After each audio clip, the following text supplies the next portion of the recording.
Mr. Arakchi and Dr. Pezeshkian, president of Iran, in their recent trip to the United States, are performing are to speak directly to the audience of the public of the United States and make it clear to them. I believe they're a little bit more open to critical thinking, the United States, after the public, after the genocidal support of Donald Trump and President Biden of Israel. So they're open to maybe listen to some extent, or some of them, some of the population, to listen to Dr. Pezeshkian, Mr. Arabchi, to hear what their side of the story is.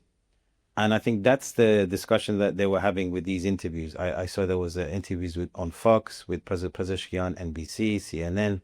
So they're reaching out to as many audience viewers as possible to say to them that we have tried our best to go through diplomacy to provide some kind of a off-ramp so that there is no more war.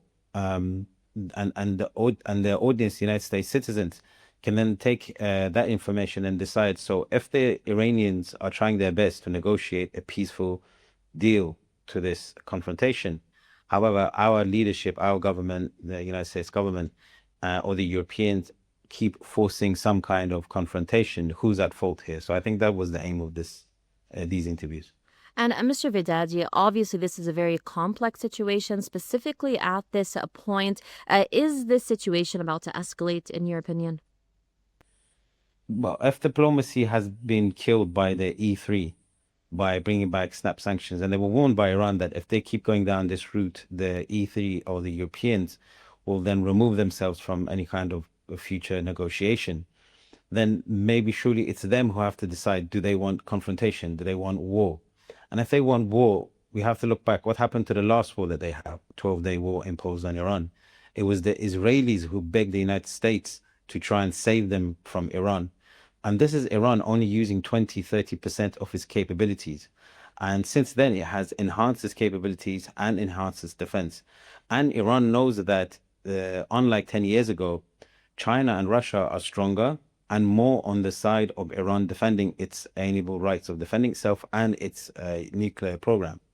So the Europeans and the Americans have to calculate that the cost that they will have to pay is going to be so high. Is it worth trying to attack Iran through Israel and America again? Well, exactly. Well, one more point I do want to ask you, Mr. Vedadi, in relation to what we have been seeing from the Zionist entity, specifically the last few days, we've seen Benjamin Netanyahu issuing threats, the Hebrew media issuing threats that a second war, imposed war on the Islamic Republic of Iran is indeed impeding and it's imminent, as they were saying. Do you believe this is perhaps one of the things that the E3, of course, pressured by the U.S., is hoping to achieve? Without that, when the Israelis try to threaten Iran or any of the countries, they try to use psychological pressure to try and impact its population, its economy, and its political relations with other people, scaring, for example, tourists to visit Iran because there's going to be an imminent threat. However, the Iranians have stated that this time there will be no red lines. That means that if there's an attack, Iran will not use escalated doctrine where if something's attacked, they'll attack something similar, like a power station or a refinery.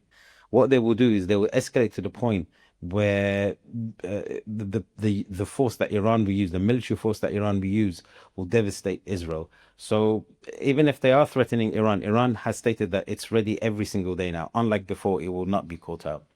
Well, on that point, I'd like to thank you very much for joining us there from London, Mr. Reza Vedadi, academic researcher and author. A pleasure to have you with us.